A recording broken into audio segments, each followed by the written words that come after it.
If you've spent decades being told the same simple advice, drink more water 8 glasses a day, keep a bottle nearby, how confident are you that anyone ever explained why that exact advice can stop working the way it used to once you're past 60? Most people have never heard this because the advice itself never changed. What changed quietly is the body receiving it. Consider a woman in her early 70s.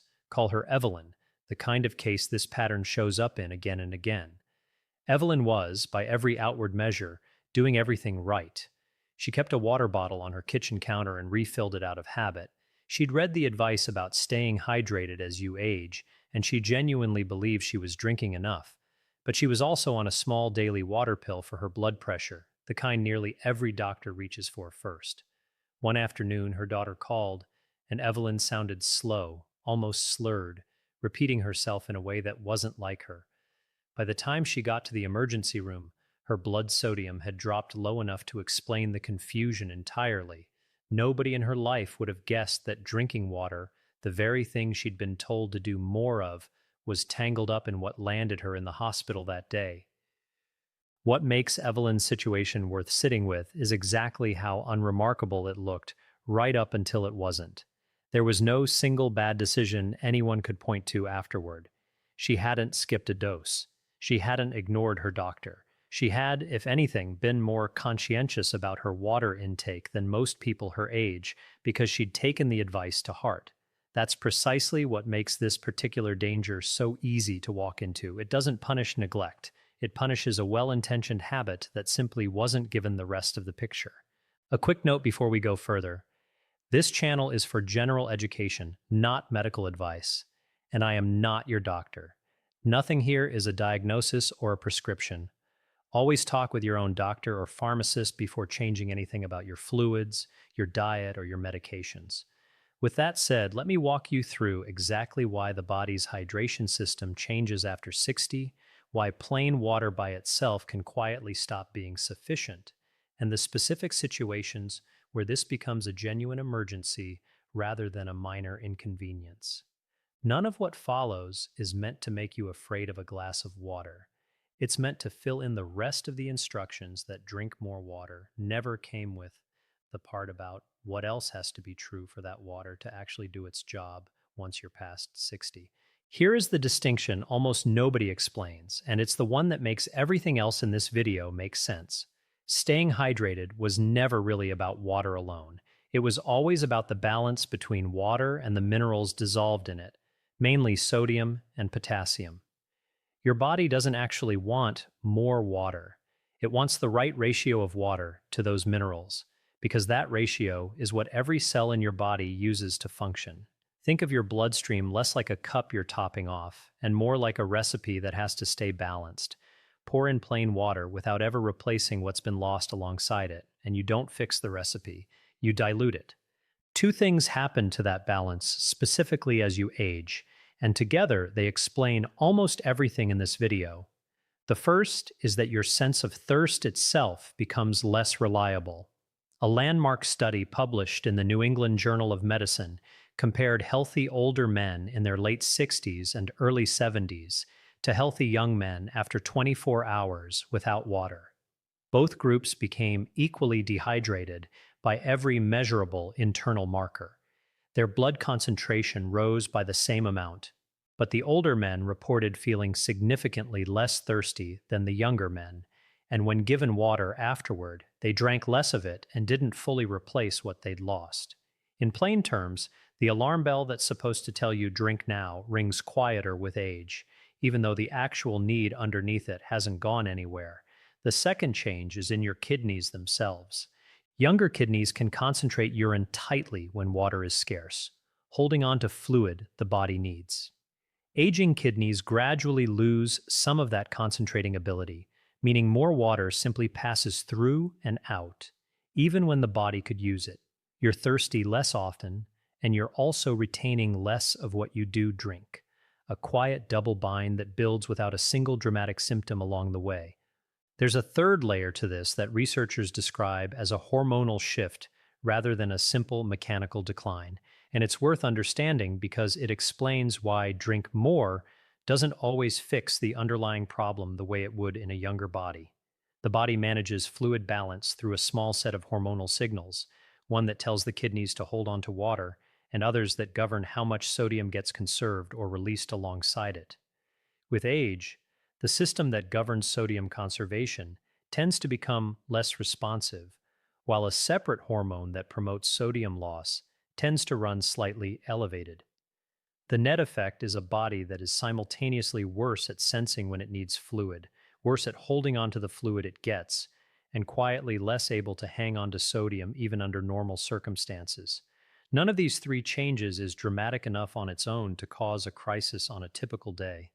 Stacked together and then layered under a medication that nudges the same system further in the same direction, they become exactly the kind of slow building gap that doesn't show up until a blood test catches it, or until someone like Evelyn ends up in an emergency room explaining symptoms that look, at first glance, like nothing more than a confusing afternoon.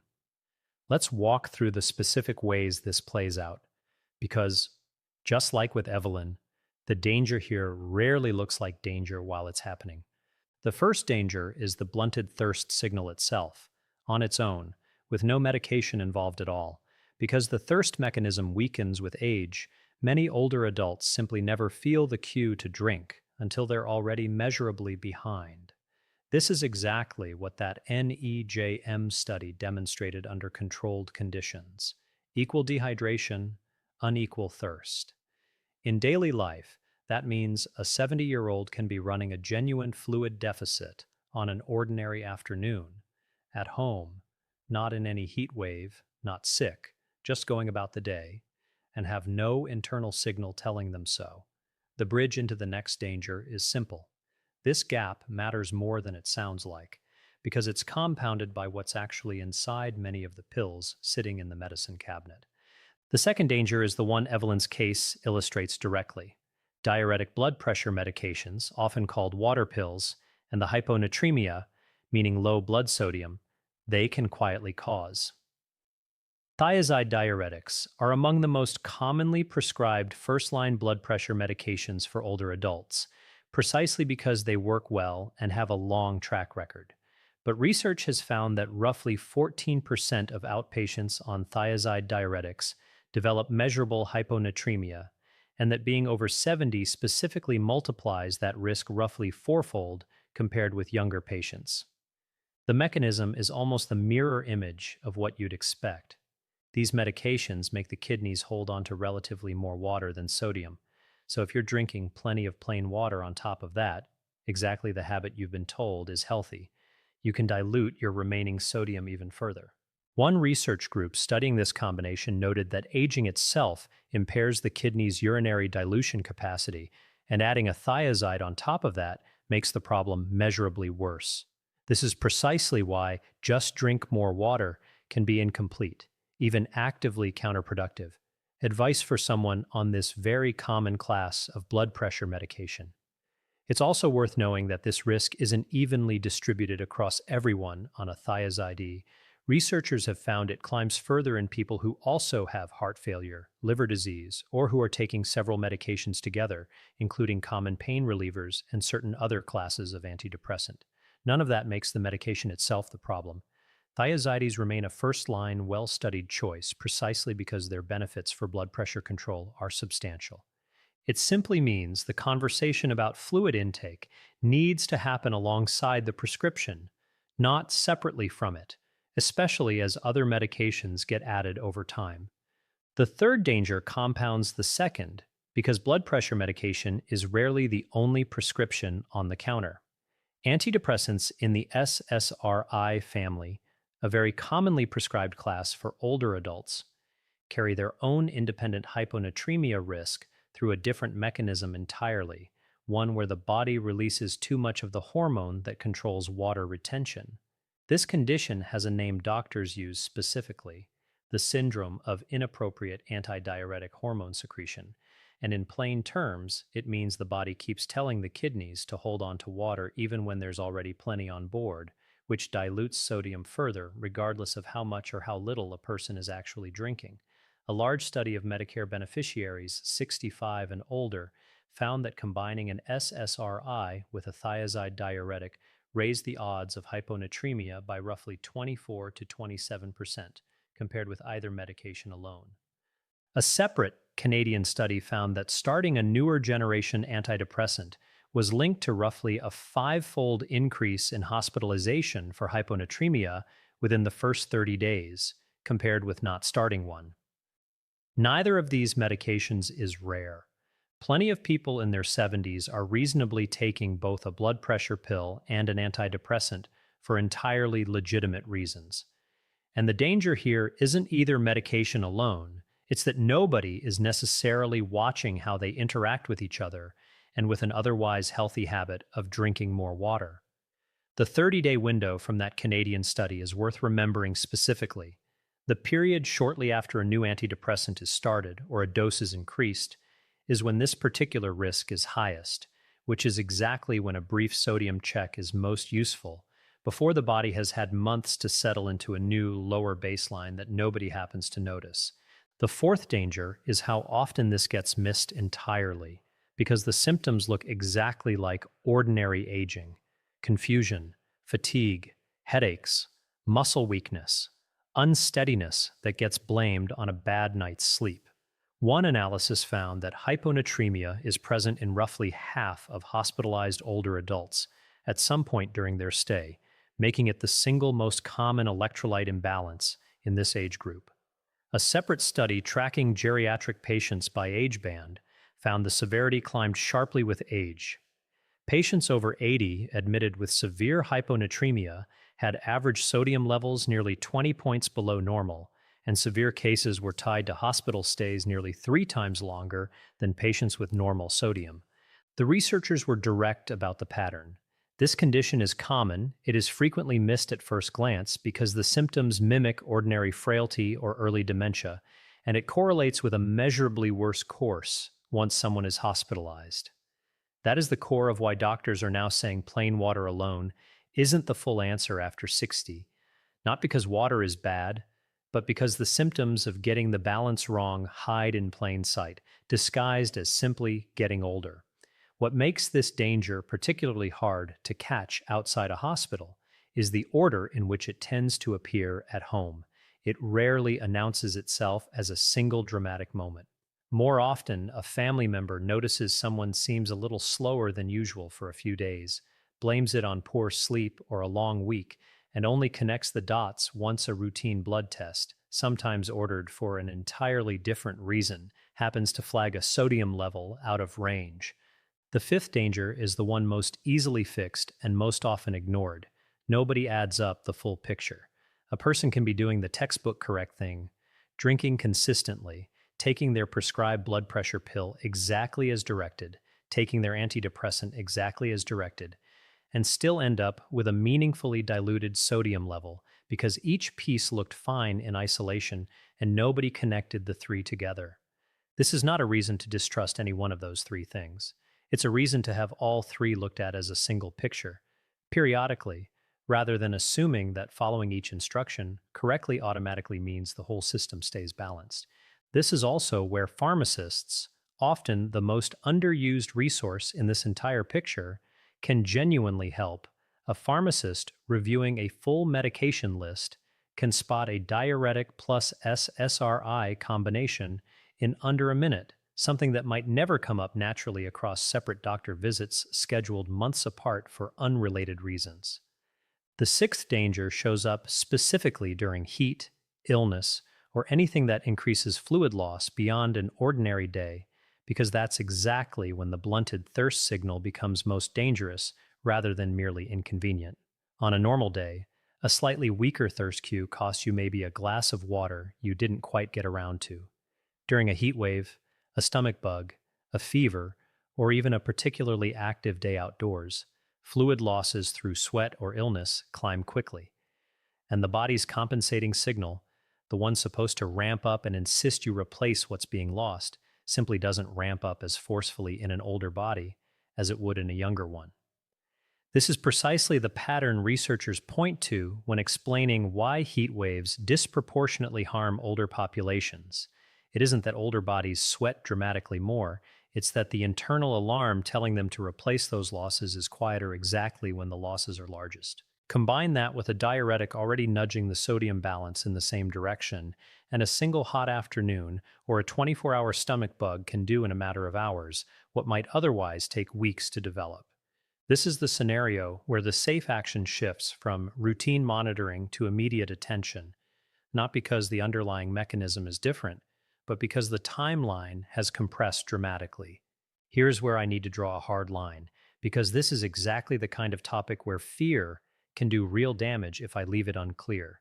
This does not mean you should drink less water, and it absolutely does not mean you should stop a prescribed diuretic or antidepressant on your own. Both classes of medication are genuinely important and widely used because their benefits for the right person clearly outweigh this risk. The danger profile we've walked through generally involves a combination of factors: older age, a diuretic, sometimes a second interacting medication, and an otherwise well intentioned habit of drinking plenty of plain water without anything else in the picture. The line between a nuisance and an emergency is this: feeling a little more tired than usual on a hot afternoon is a nuisance worth a glass of water and a rest. New confusion, slurred or slowed speech, a headache that won't resolve, or genuine disorientation, especially in someone on a diuretic or an antidepressant, is not something to wait out. That combination warrants a same day call to your doctor or a trip to urgent care, exactly as it did for Evelyn. It's worth repeating that distinction once more, because it's the single most useful thing to remember from this entire video. Ordinary tiredness responds to rest and a drink of water within an hour or two. A true sodium-related emergency does not improve with rest alone, and it tends to get noticeably worse rather than better over the following hours. If you're ever genuinely unsure which one you're looking at in someone you love, treat it as the emergency and let a doctor make the call. So, what does the safer version of staying hydrated actually look like after 60? It starts with not waiting for thirst as your cue at all, since we now know that signal is measurably less reliable with age. A simple scheduled approach, a glass with each meal, a glass between meals rather than drink when thirsty, closes that gap without requiring you to track anything complicated. Second, if you take a diuretic, an antidepressant, or especially both, it is worth asking your doctor directly whether a periodic sodium check makes sense for you, particularly if you've started or changed either medication recently. This is a simple blood test, and it catches the problem long before symptoms ever would. Third, for people who sweat heavily, have a reduced appetite, or eat very little salt for other health reasons, plain water genuinely may not be the most complete way to rehydrate. A doctor or pharmacist can advise on whether an electrolyte-containing option makes sense, since that decision depends heavily on your individual kidney function and other medications. And fourth, if a family member seems unusually foggy, fatigued, or off for more than a day, especially if they're on either of the medications we've discussed, it is worth asking specifically whether a sodium level should be checked, rather than assuming it's simply a slow day. It's also worth knowing the situations that call for faster action, rather than a routine check at the next regular appointment. Any illness involving vomiting or diarrhea that lasts more than a day, a heat advisory combined with limited air conditioning, or a noticeable jump in confusion or unsteadiness within a single day, all shift this from mention it at the next visit to call today. None of these require a hospital trip on their own, but each one is exactly the kind of scenario where the slow building gap we've described can compress into something urgent within hours rather than weeks. A short phone call to a doctor's office, describing the symptoms and which medications are involved, is usually enough for them to tell you whether it's worth coming in or simply adjusting fluids for a day or two. I want to be just as clear about what not to do. Do not reduce your water intake on your own, and do not stop a prescribed diuretic or antidepressant because of anything in this video. Both decisions need to be made by your doctor with your actual labs and your actual medication list in front of them, not guessed at home. The safe action here is a conversation and, where appropriate, a simple blood test, not a unilateral change to anything you're currently taking. Here's the doctrine I want you to walk away with, because it applies well beyond this one topic. After 60, the systems that used to self-correct quietly on their own, thirst telling you exactly when to drink, kidneys holding onto exactly what you need, both become a little less precise. That doesn't mean your body has failed you. It means the advice built for a younger, self-correcting system needs a small update for the one you actually have now. Plain water remains essential. It was simply never designed to be the entire answer on its own, and after 60, that gap is wide enough to matter. To recap what's worth carrying out of this video tonight, first, your thirst signal genuinely becomes less reliable with age, so drinking on a schedule beats waiting to feel thirsty. Second, diuretic blood pressure medications can dilute your sodium precisely when you're drinking more water to do the healthy thing, so that combination deserves a monitoring conversation. Third, antidepressants can compound that risk through a separate mechanism, and the combination of the two medication types specifically raises the odds further. Fourth, the symptoms, confusion, fatigue, headache, look exactly like ordinary aging, which is precisely why this gets missed as often as it does. Fifth, heat and illness compress this slow-building gap into something that can become urgent within hours, so those situations call for faster attention than a routine appointment. And sixth, the fix isn't drinking less or distrusting your prescriptions. It's a simple sodium check periodically, especially if you're on either medication, brought up at your next appointment rather than assumed to be unnecessary. Before you go, if you take a blood pressure pill, an antidepressant, or both, tell me in the comments how long it's been since your sodium was last checked. I read these, and it helps me know exactly what to cover next for people in your situation. And if this explains something you genuinely never had explained to you before, there's a habit nearly as common as this one quietly affecting people after 60. The common vitamin that, taken the wrong way, can put a silent strain on your kidneys instead. That's the one I'd watch next.